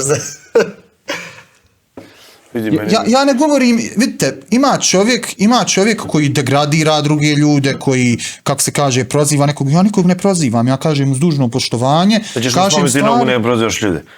Ja ti lepo kažem, idemo kod doktora. Kaže, ja kažem, ne prozivam nikog. Mi do sali. Ne jebeš salu, da mi slomiš nogu, boli mi kurac. A što misliš, kakav je neki idealan tvoj put do tog pojasa? Znači, tvoj cilj je da budeš UFC šampion. Znate kako je, da vam kažem. Je to tvoj cilj? Pa da, šta će mi drugo biti cilj? Što ću se ovim baviti, brate? Kako dolaziš do toga? Dolazim do toga, slušam trenera šta mi kaže, radim šta mi je zadano, borim se i to je to, razumijete? Mislim, vidite, ja kako se kaže, se trudim iskoristiti svoj maksimum, ako iskoristim svoj maksimum, i tvrdim odgovorno svako od vas ovdje u prostoriji, ako iskoristi svoj maksimum, svoj potencijal, vi možete da budete šampioni svi. Ako ti misliš da ne možeš biti šampion, ja se ne slažem s tobom. Znači šta može jedan čovjek, može drugi čovjek. Ja idem tim, ja idem tom analogijom. Ali moraš ti sam da veruješ u to. A vjerujem u to, evo rekao sam, vi se nešto smijete. Ne smijem, ne, ozbiljno, brate, pa vidi, ništa mi draže ne bi bilo da neko... Pa ne slažem se s tobom, brate. Opa. Kako misliš? Sad. Ne može svaki čovjek isto. Ne može svaki čovjek isto. Neki čovjek ima taj dar, ima talenat da to ostvari, ali ko ima dar, ko ima talenat, i ako usto misli da ne može to da ostvari... Sad se slažem, ali malo pre se ne znam da može svaki čovjek. Ja sam možda imao lapsus, razumiješ me, ali ja jednostavno to tako smatram. Da, ako on ne misli ili ne veruje, džabe i talenat i dar i sve. Nisam, ako neko misli da imam, kako se kaže, imalo doze oholosti u ovome što sam ja rekao, nek mi kaže, ja ću da se složim ako mi iznese određeni dokaz da ovo što sam rekao da nije na mjestu. Dobro, ti generalno veruješ u svoju džiu-džicu do maksimuma. To je to, u svoju džiu-džicu. Vjerujem i njegovu. Da. Ajde onda druga tema, da se vežemo na to. BJJ. Od 8-4 na dole kategorije. Zašto nema završnice? Zašto sve manje završnica u nižim kategorijama? Teže je završiti. Pa nisam im pokazao šta da. Pa dobro. Ne, imaš vrhunske. Desilo se Davi Ramos, je li tako? Vrhunski džicar. Nije se proslavio u MMA. Je tako? Kakva je sad situacija? Ti ništa ne prati. Kakva je sad situacija? Pa mnogo ljudi... Ima neki brutalni jiu-jitsu šampiona koji MMA-u sad briljiraju. Da, ali niko nije na vrhu UFC-a.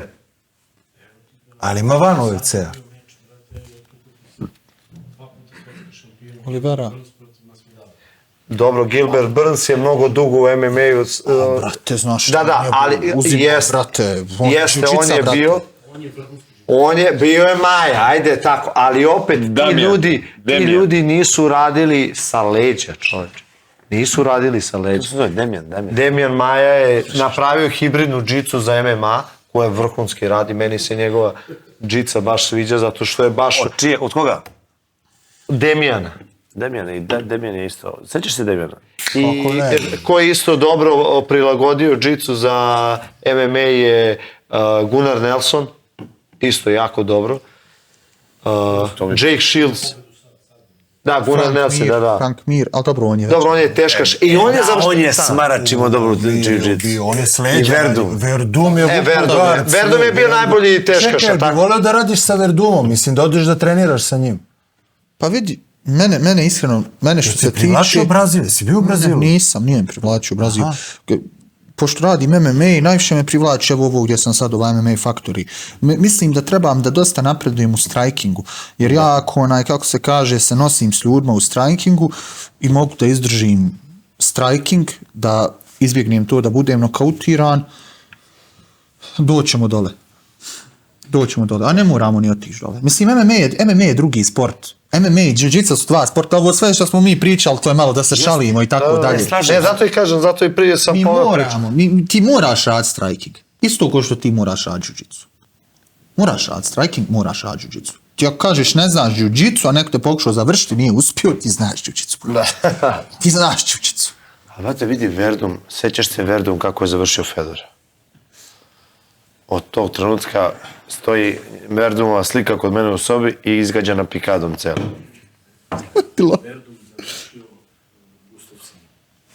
Ne samo Gustafsson, završio je i Kejna Velasqueza koji je bio u tom momentu dominantan šampion.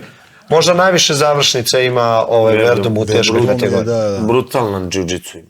To je jiu-jitsu za MMA, on je u MMA priredio svoju jiu-jitsu haos. Ali generalno ima on jako dobro. Je li on u penziji? Jeste. Takmičio se u PFL-u, čak su ga isto i tu oštetili, završio onog lik tapnuo, ali tako beše? Ja. Tapnuo, pustio, nastavio ga bio, da li ga nokautirao, šta je bilo? Ne, on njega završio. Da. Zato ne volim jiu-jitsu. To je sudijska greška. Ne može sve sudija da vidi. Meni se desilo u borbi za pojas. A Čovjek njemu je je dva on tako puta izgubio u borbu za pojas. Dva puta tapko čovjek. A Dva da si ga puta. polivo. Ja vam radio Mother Chest, pribio ga uz prsa ovako u 5. rundi i pritiskao ga, kako se onaj zove? Da. I pritiskao ga i čovjek je tapnuo. Ti ga pustio. Počeo se derat na sudiju, he tapped out. Komentator govori, čuje se na snimku, he definitely tapped out. Znaš šta se to kaže? Čekaj, samo sekund. Znači, to je organizacija koju drži tvoj menadžer. Imeno trener. Moj trenutni menadžer i trener. Mislim, imam dva menadžera, Benjamin Sarfati. Dobro, ali koja je logika, mislim da svog borca... Da oštete. Ja nisam tada bio njihov borac, ja sam tada bio u first round managementu, brate. Ja nisam bio sa njim. Ja sam sad... Oni su poslije toga njega ufatili. Oni su mene i prije toga ufatili, gdje mi je bio samo trener, nije imao veze sa mnom menadžmentom. A čekaj, čije... Koje obrazloženje bilo za takav... Mogli su da vrate snimak. Tu je i stao meča, tako? Vi ste na moment stali i ti se žalio, tako? Ja sam držao poziciju njega u savez. I žalio si se? Izžalio sam se i onaj sudija ili je rekao continue ili je samo šutio, tako je. Ne, znam da je bilo neka čudna situacija. Nešto razumiješ, to je nenormalno, ali dva puta tapka. Prvi put kad je tapko, ja nisam ništa govorio, ja čekao da prekine. I drugi put tapka, sad meni nije jasno, razumiješ, ja sam vršio pritisak na njega da mu bude tijesno, da mu bude ružno, razumiješ? Šta je Lopez rekao na ceo meč, na situaciju? Pa nije mu bilo drago, pošto ga je publika puno izviždala. Sviju je publika izviždala kad je on njemu zavezao pojas, publika je mnogo bila na mojoj strani. I rekao je on meni poslije toga, publika te definitivno jako voli, zračiš takvom energiju. To je to, bit će Desilo se šta se desilo, sve i u ovom životu lekcija, razumijete? Znači, ovo jeste lekcija, opet ne puštaj, davi. Sad nek puca sve, ne puštaj. Tako će biti. Vidimo ko će najbolje postupati, ko će imati najbolja djela. Da. A sad za sljedeći meč to još ne sme. Ne bre, znaš šta mi zanima, kako ćeš se spremiti za sljedeći meč? To je za 10 dana posle Ramazana, je li tako? Jeste? Ja sam sad spreman. A da, ti si lut, to je to. Ja vam garantujem. A ne može da trena dva... A gdje treniraš? Ti sad u Sarajevo? Idem u Pariz, ja direktno poslije Ramazana. To je 10 dana, brate. A meč? Kad je meč? 11. Ne, stani. Znači imaš 2 nedelje. Da. Tako. A da li je to dovoljno? Pa ja se sve vrijeme spremam, ljudi dragi. Znam, ali... A s kim treniraš? S kim treniraš u Sarajevu? Pa treniram teretani, spremam se kondicionalno, ne možeš ti za Ramazan s nekim, sad neke sparinge hvat poze. Ne možeš, brate, ne možeš boga. A to zato i pitam zašto imaš 2 nedelje posle da zategneš nekim, ili to nije ni 2 nedelje. Kako treniraš posljednju nedelju? Jel treniraš jako, jel imaš... Kako mi kažu? Nemam ja to sad puno da nešto razmišljam. A dobro, kako si trenirao do pa drže mi dođe, dovedu nekoga na kome radim pozicije. Recimo, ne radiš sparinge posljednju nedelju? Pa very light. Da. Znači u suštini prolaziš kroz situacije i to. Da, situaciju. Bez da je sad neka lomljava i to. Kako se zvao Ročko, onaj džudista Francuz, najbolji svih vremena, onaj konjina? Reinar. Kako? Reinar. To je crnac ovaj mislim. Jeste, on je brutalni, ali vam bio nekad u sali? To je tamo kao fudbal. Imam jednog, kako se ono zove? Nije ni bitno. Sve teško pamtim mene, ali momak je bio šampion Francuske u džudu i crni je pojas u brazilskoj džuđici. On meni dođe, pa 120. I kakav ti osjećaj s njim? Pa prelijep, predobar. Odemo, kako se kaže, na parter, ganjam polugu. Je ga lako završi? Mislim, ne možda da završiš lako znaš kako na tom nivou i taj džudista je isto preozbiljan, sigurno. Ja uvijek neko ima neku rupu negdje gdje bude uhvaćen. A ako čovjeka nije moguće završiti, ako se dobro izvlači iz poluga, treba mu uzeti poziciju. Iz te pozicije ga tuči. Ja sam, recimo, moja najveća greška u dosadašnjoj karijeri je što nisam čuvao pozicije. Jer u MMA-u stvar pozicija najbitnija. Sad se vraćamo ono što sam ja pričao, ti si rekao završit ću ga. Kad dođe čovjek koga ne može da završi, ne treba juriti, završi. Što ćeš ga za udar, tučeš ga, brate, po glavi, uzmeš mu leđa. tome sam I malo sam pre pričao. tučeš ga, sam ga tučiš polako. I svak će te pustiti, da kad prirodna reakcija je da te pusti, da mu uradiš submission, ti mu uradiš submission, onda se možda ako se izvuče, nastaviš ga. To je džinca Da, u MMA-u. da, to je jiu-jitsu. Ne juriš završnice, nego biješ pa kad daš završiš. Sam da ja vas pitam ovdje nešto. Vas sva trojica ste strajkeri, jel tako? Pa i ne. No, ovo je Samo striker, sam ja. da, ovo je čist striker. Rođe je, kako Novica što je rekla, udarač. Gdje sam ja udarač, brate? Novica priča udarač. Rijebi ga, Rođe ima... Judista imao je dobar parter, Ima dobar ground and pozadinu. pound. Da, mi smo GNP forsirali dosta. Obzirom da je to bilo pre 15 godina, taj sistem treninga je bio dosta napredan za tu generaciju. Slabo su ljudi radili GNP, ali te ne i da nisu. Radili Ti kad čisto- kreneš da čisto polivaš nekog ko radi čisto jiu-jitsu, Gasila se to je odmah stajanje. Tu nema pokušaj odbrane. Meni je jako dobro ground and pound objasnio Ante Delija. Mislim da je u ovoj igri najbolji On ima ground dobar. and Sad, ground da, and trenutno Tako je, bravo. Znači, takve mi je tehnike iz ground and pounda pokazao da kada sam ih primijenio, gledao sam. Pada im pojas, a? Jel mogu ja ovo ovako, jel ovo stvarno istina? Si nekad pogledao gledalo, dovoljno da se pogledaš koliki si gledalo čovječa, ne moraš ostati da udaraš je. Kad je bio je neki event i sad tu sjede borci, jedan, kako se borio se onaj Goran Reljić. I sjedli smo na jednom mjestu i pita mene neko koje si ti godište. Kažem 95. I sad govori jedan iz Zagreba se javlja. A šta će biti kad narastiš? Ne može dalje. I se radio Streljić možda parter. Nisam. On ima opasnu jiu-jitsu isto. Ima dugo je već preko 20 godina. I zaljubljenik. I da, i tako je. Moje mišljenje je da on forsira position. Jeste. Ne radi su mišljenje. Ima ekstra strašan pritisak u parteru. Njemu se zasniva na dobroj poziciji, dobrom pritisku, ali ima dobru džicu. Radio je sa Rajačićem, dosta i u Čikagu. Znaš, ima dobru džicu. Moj jako dobar prijatelj, kućni prijatelj je njegov trener. Redžović. Da, Redžović. Oni su nevjerovatno smo bliski. Da. Pa Redžović je...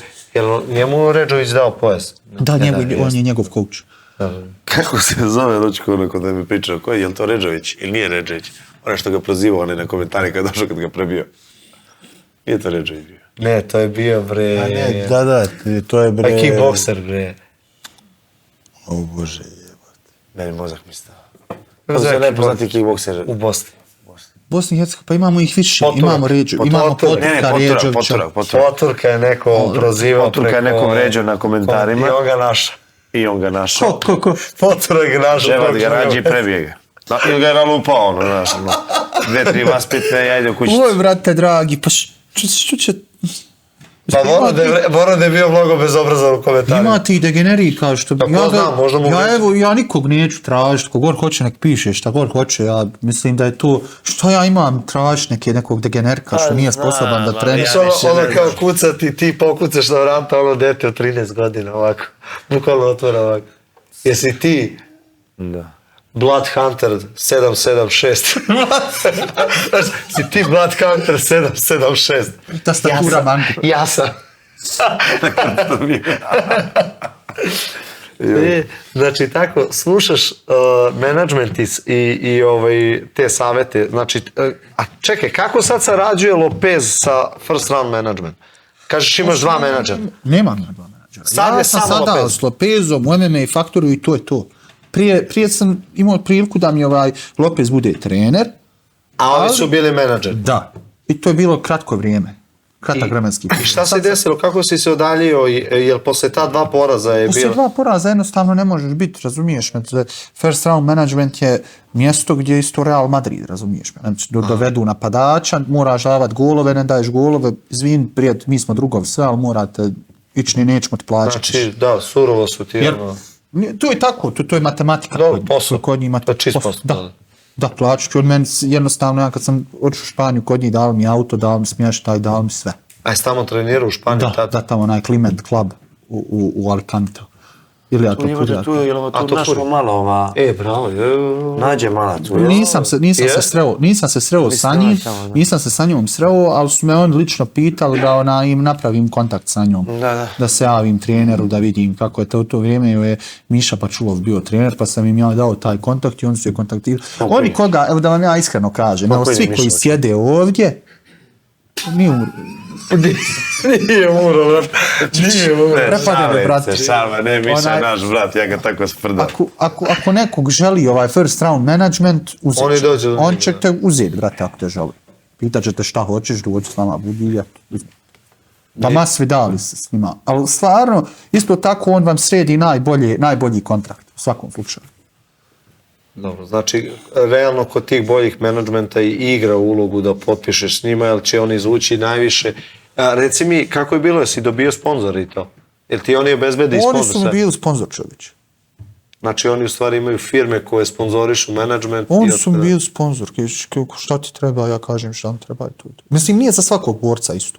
Neki borac želi da bude sa njima, a nekog borca oni prognoziraju, kažu ti možeš svašta, hajde. Mislim, meni je taj skor na početku dosta igra ulogu, jer je to statistika bila. A uvijek je skor, dosta igra skora. Statistika da sam radio te brze eksplozivne pobjede, 3, 4, ja sam faktički trebao imati još borbu ili 2 da uđem u UFC.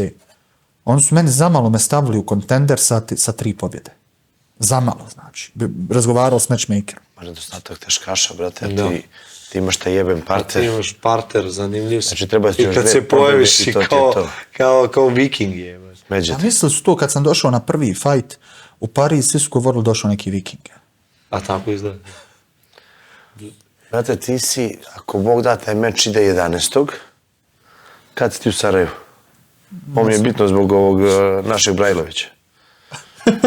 Rekao si nas vodiš kod Brajle. Ja bi trebao do WC-a, je li to moguće? Nije moguće, šta ćeš da trpiš? Ne. Ništa, Ja ću. Ajde, kume, ti, pošto si... Hvala ti što si došao. Zvali smo te brzinski na... Odazvao si se jako brzo. U roku od par dana, svaka čast. Organizovan je seminar i što je jako bitno za ovu nezbrinutu decu. Znači nisi došao ovde da uzimaš lovu i tako dalje, bla, bla, bla. Dopunite me. Pa ne, lepo si krenuo, top si krenuo, ajde nastavi. Ne možemo te napalimo. Možemo te... Šalim se. Pa nemaš šta se šališ.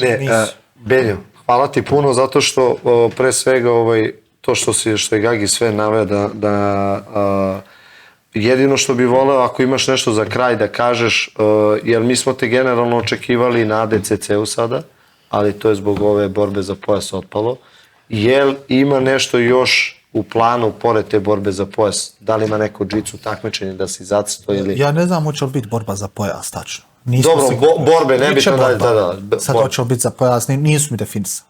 Prvo je bilo da će biti za pojas, ali prvobitno borac kojim sam trebao raditi za pojas nije želio da bude borba uopšte. Meni je to okej. I trebao sam sa njim raditi za pojas. Sad ne znam će mu dati za pojas da radi njemu jer je prvi put izlazi narez. Dobro, da li ima posle toga, ako prođe sve kako treba, da li ima plan za grappling neko ili si sad stavio grappling sa strane? Pa ako mi neko plati da se borim u grapplingu, ja ću se boriti. Znači ništa od grappling takmičenja. Mislim, znaš kakva je situacija u džici i grapplingu, mislim, to je stvarno, to je jedino da radiš neki super fight u Francusku. Ja, plati, tako, ja. Pa to. Ako mi plate, ja ću biti... Pa da, to i nije nerealno. U Evropi nema sad neki pregršt teškaša koji rade MMA, da je džiu-džica neka vrhunska. Pa da.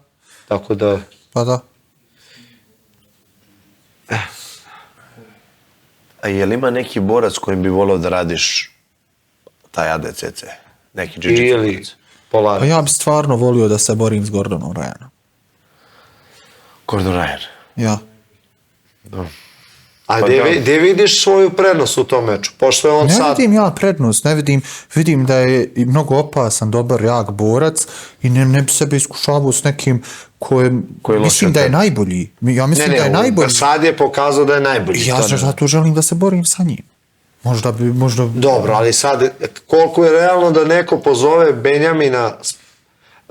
Benjamina Šehića, ovaj me drugi vuč, Benjamina da pozovu da se bori s Gordon Ryanom. Pa ja mislim da svi čekaju u red sa Gordonom da se bori. Pa svi čekaju u red sa Gordonom Ryanom, nisam još u UFC-u, ali kad bi bio u UFC-u i to... Moglo bi da dođe do toga. Da, vrlo lako. To da, onda bi imalo smisla. Da, vrlo lako. Ali nije ništa nemoguće. Mislim, pitate me s kim bi volio, ja kažem s kim bi volio. A s kim je realno sad? Ili ima u Evropi neki teškaš, ne pratim džicu, pa ne znam sad od tih teškaša koji se takmiče, koji je u Evropi neki najveći nivo. Heavyweight. Jel ima neku u Poljskoj? Jako slabo u Poljake ima. Jako slabo. Eto, ja sam u Poljskoj bio čovjek koji je izlazio 5 puta na mundijal. Sa njim sam radio borbu za finale. Ja sam sve vrijeme, sistem je takav da se 3 ili 4 minute borite bez poena i onda 4 minute ADCC. sa poenima. Da. Ja sam u te prve 4 minute bio na leđima, bio na mountu, radio arbar, radio choke, radio sam sve živo na njemu. Onda kad je, kako se kaže... Loša taktika. Napusi golo. Ja sam volio da ga završim, zato što je 5 puta bio na mundijalu. Htio sam da pokažem, on je jako iskusan. I on je mene faktički na neki boj pobjedio koji mi je uzeo kroz neku glupost, kroz neki scramble. Tu su faktički Poljaci govorili ti si ovdje izgubio meč koji si pobjedio. A to su pravila. Da, ja sam trebao da slijedim pravila i mogu da obećam. Gledalci mogu svima da obećam da u svakom sportu koji od sad radim je pobjeda najbitnija, da slijedim pravila. Morao sam nešto da naučim. To je najveći update koji sam ja u stvari pokupio. Znam za ta pravila na ADCC, mada si posle u Beogradu osvojio ADCC, ne u Beogradu, izvini, kad je bio ADCC za vreme korone.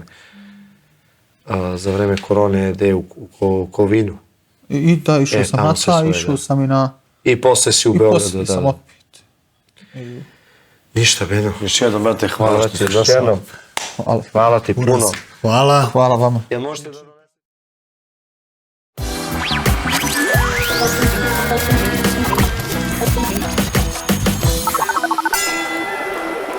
Nismo počeli.